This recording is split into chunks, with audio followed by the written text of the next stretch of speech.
There was a previous warrant that the arson task force submitted on him last year, and he was arrested on that. When he was charged with the Taylor fire, he got arrested on those warrants also. Those were previous warrants that we had on him. And then those homes were vacant, but you continue to bring up victims. So maybe talk about how this has impacted the community during this last year. Well, one of the houses was insured. They are owned by Virginia Park LLC and a couple other victims. The one house he said would take $350,000 to redo. That house has now been torn down and demoed through the city. But the impact on this community, you talk about, grateful that they stepped forward, but has this been terrorizing them, not knowing, when the next fire? Can you kind of go more into depth about that? I don't know how the community feels. I know they came to us and said they needed help, and that's what we did. I can speak to that if I can. We have received numerous emails, almost weekly. Not only emails, the community has called to council verbally numerous times about this, the impact on community.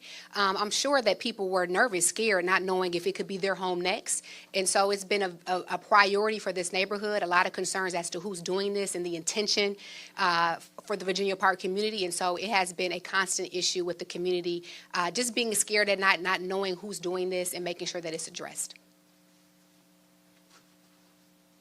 Can we bring up Lisa?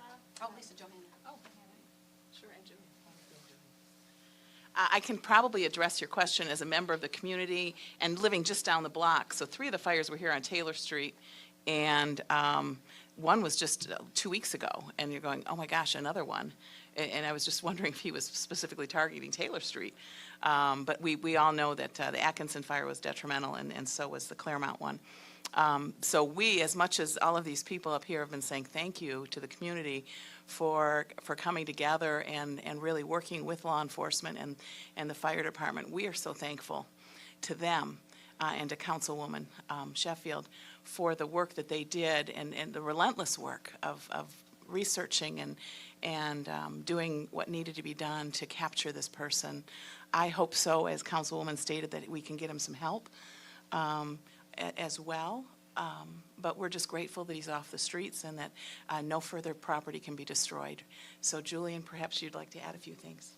Yes, as the community activist and also the last president of the Virginia Park Citizen District Council, we are very happy and enlightened by the response that we received from our Detroit Police Department. Also from Mary Sheffield, she has been always continuing to support our community.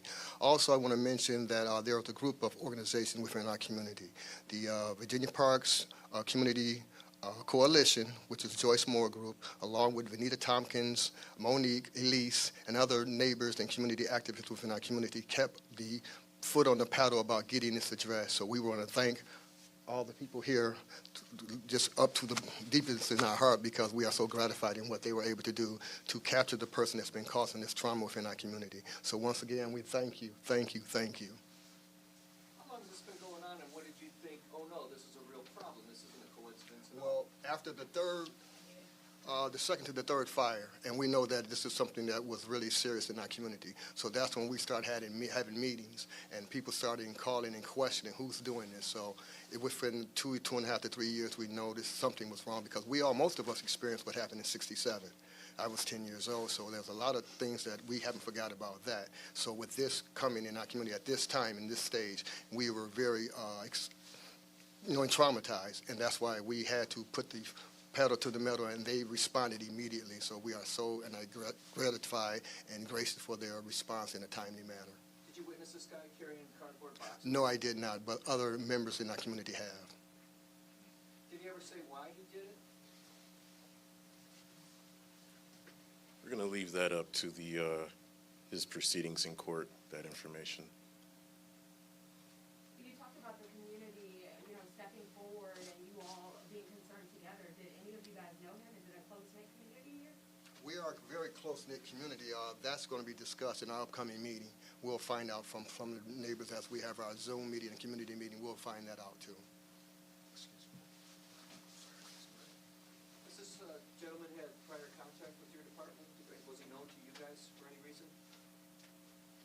Not for Since last year is when he came on our radar, but prior to that, no. All right, we'll take one more. Commissioner, do you want to run through these slides real quick, just to show the damage that was caused? Sure. Mr. Davis?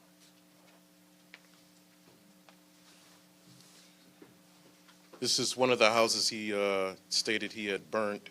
This occurred last year, I want to say last March, on Hazelwood.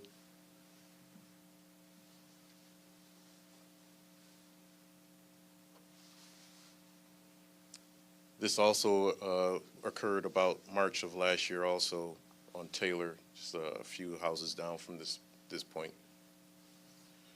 This house here is the most recent, I believe it was 2 weeks ago, maybe 3 weeks ago, February 5th, I believe it was, when this took place.